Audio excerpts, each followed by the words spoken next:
iPhone trousse de secours. Chers amis de CC Info 91, dans la trousse de secours vous trouvez des fiches faites par moi ou des amis apportant leur aide à d'autres DV que je remercie, et vu ces fiches importantes qui peuvent vous aider, j'ai décidé de vous les mettre sur la chaîne, mais vu leurs réglages nombreux, c'est la synthèse vocale qui vous les lira. Bonne vidéo est faite en bon usage pour vous dépanner. Attention, j'ai fait au mieux pour vous apporter de l'aide, mais s'il y a des erreurs, car ce n'est pas évident pour moi, m'en veuillez pas et corrigez par vous-même. Mais sûr que ça vous aidera ces fiches, j'en suis convaincu. Donc un lot de fiches diverses dans la trousse. On peut ajouter facilement du contenu depuis son ordinateur vers un appareil iOS, pour cela avoir iTunes, ainsi vous pouvez entièrement gérer le contenu de votre iPhone, iPad en synchronisant manuellement des éléments choisis sur votre appareil. Attention, si vous avez préféré d'activer la bibliothèque musicale iCloud, vous ne pouvez pas gérer du tout manuellement vos morceaux de musique, mais par contre vous pouvez quand même gérer vos vidéos, en procédant comme ceci.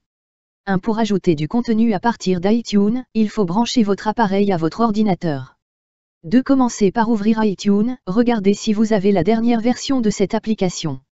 À noter que pour les DV on peut se servir d'iTunes tout de même sans le mettre à jour, mais on n'aura pas les nouveautés dedans qui peuvent servir au dernier iPhone ou iPad vendu de l'année, et iTunes s'adapte au dernier iOS. Pour finir, pour les DV, iTunes est accessible, mais ça arrive que au fil des versions que nos revues d'écran ne lit pas bien iTunes.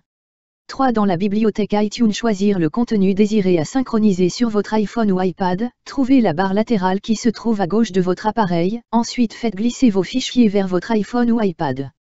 Concernant votre iPhone, vous ne pouvez seulement ajouter qu'un fichier vidéo ou alors des musiques en provenance d'une seule bibliothèque iTunes. Quant à l'iPad, le contenu de la musique peut venir de plusieurs bibliothèques iTunes, mais attention, mais non pour les fichiers vidéo. 4. Impossible de mettre ou de supprimer manuellement des fichiers de votre iPhone, iPad. Commencez par vérifier que l'option Gérer manuellement la musique ou les vidéos sont bien activées. Ensuite, branchez votre iPhone ou iPad à votre PC, et ouvrir iTunes, donc l'icône se trouve sur votre bureau de Windows. La cherchez et cliquez sur l'icône marquée iPhone ou iPad ou du nom qui il a trouvé, et pour moi c'est iPhone ou iPad. Dans la barre latérale, cliquez dessus, ensuite faites des tapes pour arriver à l'endroit Options. Là, choisir l'option Gérer manuellement la musique ou les vidéos, on clique sur Appliquer. Un message d'annonce vous dit que votre iPhone ou iPad est synchronisé avec une autre bibliothèque. Ceci est possible de s'afficher, cela arrive quand on a précédemment synchronisé notre iPhone ou iPad avec un autre PC et qu'iTunes ne peut pas faire la synchronisation sans effacer et remplacer notre contenu d'iTunes de votre appareil. 5. Pour ajouter manuellement du contenu de votre PC. Si vous avez mis des fichiers multimédia sur votre PC et que vous n'arrivez pas une nouvelle fois à les télécharger à nouveau depuis Apple the App Store ou alors iTunes Store directement sur l'iPhone ou l'iPad. Ceci peut arriver pour des musiques, vidéos ou des applications, des sonneries. Faites glisser et mettez le fichier multimédia depuis votre ordinateur vers votre iPhone ou iPad avec iTunes.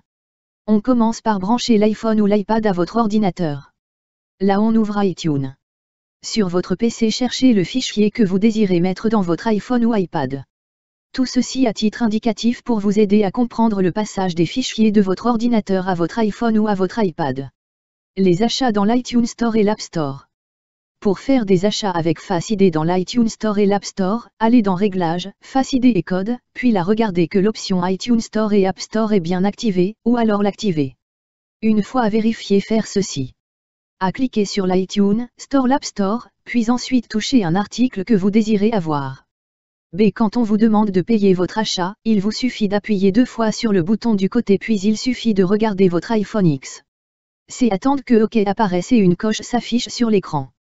Sans doute que vous serez invité à taper votre mot de passe de votre identifiant Apple lors de votre premier achat dans l'iTunes Store ou l'App Store. Déverrouillez votre iPhone X avec Face ID. A. Soulever l'iPhone X ou alors toucher son écran afin de le réactiver. B. Regardez l'iPhone X. C. Quand l'icône affiche un cadenas verrouillé, il prend la forme d'un cadenas déverrouillé. Faire un balayage du bas en haut de l'écran afin de déverrouiller votre iPhone X. D. Afin d'activer ou supprimer cette option, allez à Réglages, Face ID et Code, déverrouiller l'iPhone. Pour les DV, on se sorte de la synthèse vocale voix COV et voici les gestes à faire pour l'iPhone X pour le démarrage. Attention, n'ayant pas cet iPhone, c'est tout pour le moment que j'ai trouvé en geste, mais il y en a d'autres. A. Afin d'allumer l'iPhone X, il vous suffit de maintenir le bouton du côté enfoncé jusqu'à ce que le logo Apple s'affiche.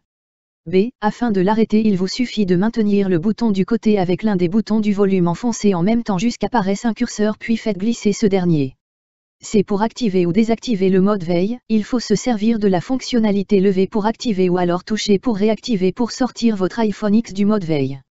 Afin de mettre votre iPhone X en mode veille, appuyez sur le bouton du côté. Dès se servir de Siri, dites ces mots, dit Siri ou enfoncez assez longtemps le bouton du côté enfoncé. Se servir de Apple Pay afin de vous reconnaître pour faire des achats avec Apple Pay se servant de Face ID, appuyez 2 fois sur le bouton du côté, puis ensuite regardez votre iPhone X.